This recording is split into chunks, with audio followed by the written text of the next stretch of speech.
I'll be honest, until I researched information for this video, I had heard the name many times, but didn't know the details of why Pancho Villa was famous in the U.S. Hopefully, with this video, I can fill in the blanks for people like myself. Francisco Pancho Villa was born June 5, 1878, in the state of Durango, Mexico, and was killed on July 20, 1923, in the state of Chihuahua. His claim to fame is as a military general who served with the Constitutionalist Army in the Mexican Revolution. The Mexican Revolution lasted from 1910 to 1920. It started with the goal of removing Porfirio Diaz, who headed a 31-year-long regime as head of the Mexican government. Diaz was forced out, but a decade-long struggle for control of Mexico ensued. Villa was born the son of a sharecropper. He received some education, but only had some basic literacy. He worked at an early age as a sharecropper, mule skinner, butcher, bricklayer, and foreman for a U.S. railway owner. However, he joined a band of bandits and lived a life of frequently being on the wrong side of the law. In 1902, Pancho was arrested by the Mexican authorities for stealing mules and assault. He was spared the death sentence, but was forcibly inducted into the Federal Army, a common practice in those days to deal with troublemakers.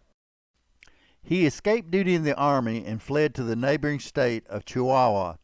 Until 1910, Villa vacillated between thievery and sometimes legitimate pursuits. At the outbreak of the Mexican Revolution in 1910, he was 32 years old. A local representative for Francisco Madero, the challenger to President Diaz's entrenched government, recruited Pancho as a member of the revolutionary forces. Villa proved himself as a skilled military leader and was given the rank of brigadier general, with many men under his command. He scored many military victories as well as several defeats. During the Revolution, Villa was in and out of the United States on many occasions. He was even glamorized in a couple of Hollywood films in which he played himself. Toward the end of the Revolution, he lost most of his power, influence, as well as most of his army.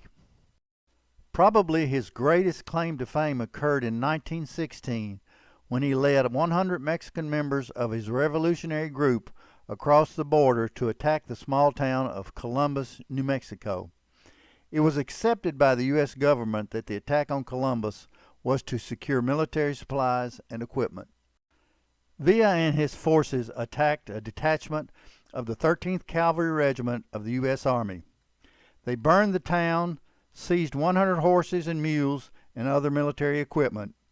18 Americans and approximately 80 Mexicans lost their lives in the skirmish. In response to Villa's incursion onto U.S. soil, President Woodrow Wilson sent a force of 5,000 soldiers into Mexico to hunt him down and bring him to justice, but he was never caught. After the invasion into the U.S., Pancho was still sporadically active in the Revolution, but not nearly as relevant.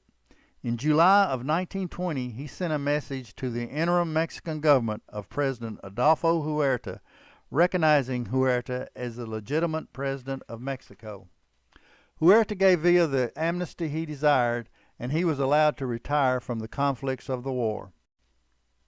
Villa was assassinated in 1923 by political enemies. Although Villa was somewhat glamorized by the U.S. media, it cannot be denied that he lived the life of a ruthless criminal for the most part, and made both friends and enemies during his service in the Revolution. If you enjoyed this video, please give a thumbs up, comment, and most importantly, subscribe to the channel. I need subscribers to be able to monetize the channel.